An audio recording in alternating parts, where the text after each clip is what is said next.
I had all these things, but I was still empty. The depression never went away. I would have this paradox of the temporary highs, and I became addicted to those temporary highs from the things that I would experience in the occult, but it was always a short-term effect. It was always a short-term effect to contrast with the low lows where I would like crash out after every single major high, like coming down from the practice or whatever.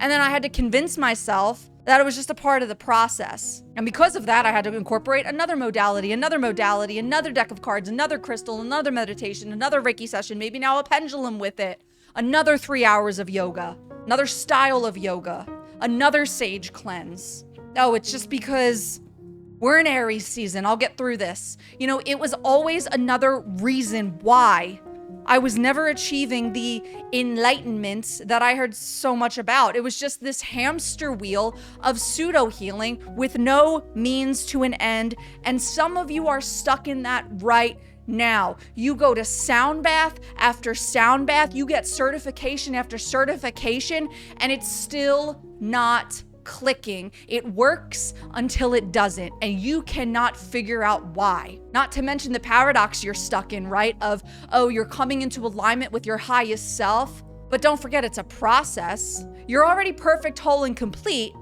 because that's what the occultic Eastern mystic ideologies are promising you. Well, then if that's true, why do you have to traverse through this never-ending process of breakdown and suffering and the dark night of the soul and all of these things? If you're already perfect, whole, and complete, why are you breaking down so much? It's either the never-ending process or it's just your higher self, but it can't be both. And I know that paradox of just being stuck in that tension of, wow, my philosophies actually don't make sense when you hold them up to each other. And the practices are never delivering on the promise. I know it's exhausting because I was you. I got to a point where I was at the end of myself.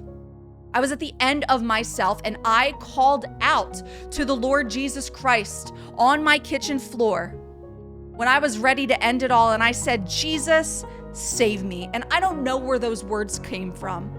What I chalk it up to now is there's a Bible verse in Psalms that says deep calls out to deep. And it was the deepest part of that crushed spirit, of that weary soul that dried up my bones, that called out to the depth of who he is, begging for salvation. And he came through.